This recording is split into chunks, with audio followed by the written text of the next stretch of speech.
If you want to continue to follow our adventure, click subscribe.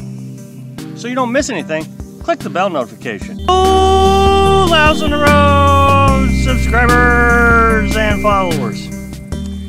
Usually I come to you and I got some sort of notes, and today I didn't even write it down. Today I just thought I would just talk to you about our adventure and how it affected us emotionally throughout the stages of our adventure. Now, we've been doing it for, I guess, what? Oh, just about a year and a half, a couple months shy of that. Somebody asked the question if the dream that we had before we came out here, is that what we've actually experienced out here? And of course I said no, it's nothing like what we had mentally fantasized about. But being out here doesn't necessarily mean that we don't like it because it's not matching the dream. We do love it. And I have said in more videos than I can count, before I came out here, Carolyn and I was working 60, 70, 80, 90 hours a week. But that is not the end of the story. Yeah, that's a lot of hours. But the stress was just overwhelming. I was going out of my mind. I know I was. I couldn't think clearly anymore. And coming out here has really relieved that stress. Even though the things don't go well, things are tough, things are not what we expected, the atmosphere behind what we do is still very relaxing and is saving our lives. Because I'm sure I would be dead by now had we not come out here. There is a really large YouTuber who talks a lot about his beginnings as a van dweller. He said something that really stuck with me. When he was forced into living in his van, I think his wife and him had separated, and he was forced to live in a van.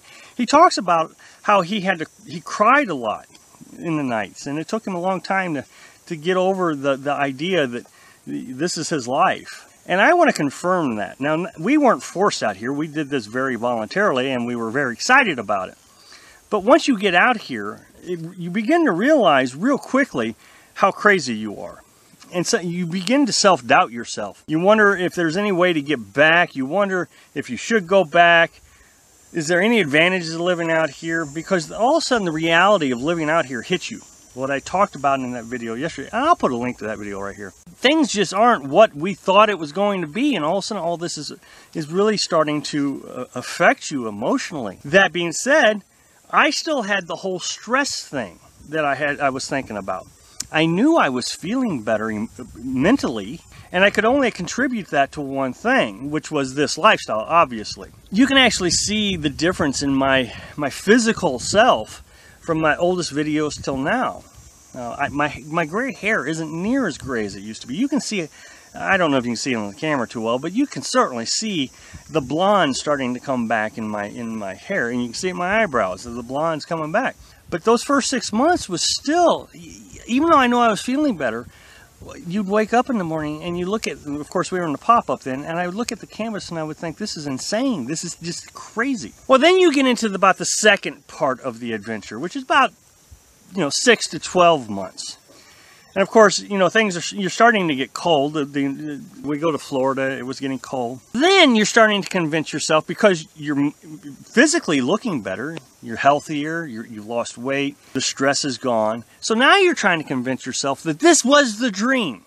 What we are doing out here, staying in these spots for weeks on end, not doing anything, not budging, just working our chores. This was the dream. This had to be the dream. Even though, when you really think about it, it wasn't the dream. The dream was to be traveling around and seeing one exotic place after another, having your camper right next to a beautiful spot all the time. When the reality is what you see here is kind of the norm.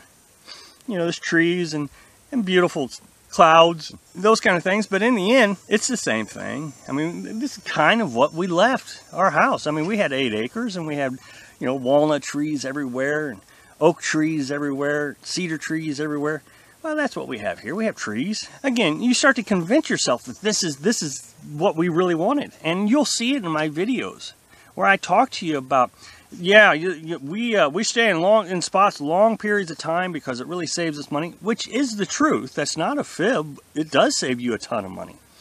But you start trying to justify why you're doing what you're doing when the world expects you to be doing what we thought we were going to be doing, which is traveling all over the country.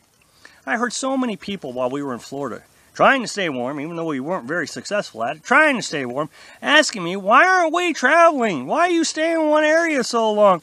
And you could tell that the views were starting to drop off of my videos. People were getting bored with the videos because we weren't moving.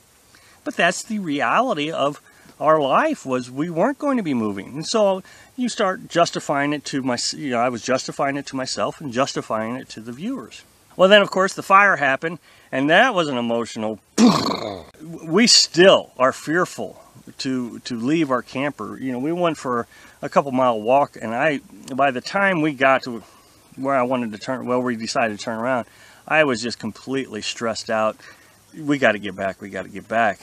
I know it was a fabricated fear. The camper's totally safe. We will probably never get over that, I don't think. So it's an emotional scar that this lifestyle has left on us. But that being said, I can now sit down and look out over the scenery, and we can sit outside the camper, and I can just look at the scenery and say, okay, this is our life. This is beautiful. Even though it's not what we wanted or what we expected, it is amazing. Sit here in the morning and I can watch the sun. See, because we always sit on the opposite side. No matter what side the sun's on, we're on the opposite side of the camper, so we're always in the shade. And I can watch that sun come up over us, and I can look over at the fields that you see here, and it's just, that's our morning view. Every morning we drink our coffee. And of course, Carolyn and I talk a lot. And then in the afternoon, we shift the sides of the camper. Now, of course, in the morning, I work on YouTube videos, and in the evenings, we work on YouTube videos, and at night, we watch Netflix. Today, I had to filter some water so we could get ready to take showers and have some more drinking water. But this is it, and I'm okay with it because I'm healthy, and I think I'm going to live for a very long time now.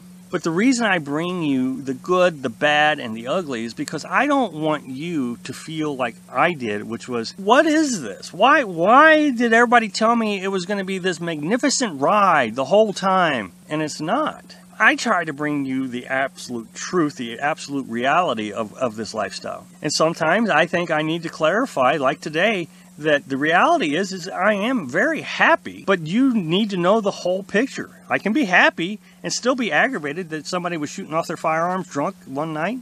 Thanks for watching. Be sure to subscribe. Click like if you like the video.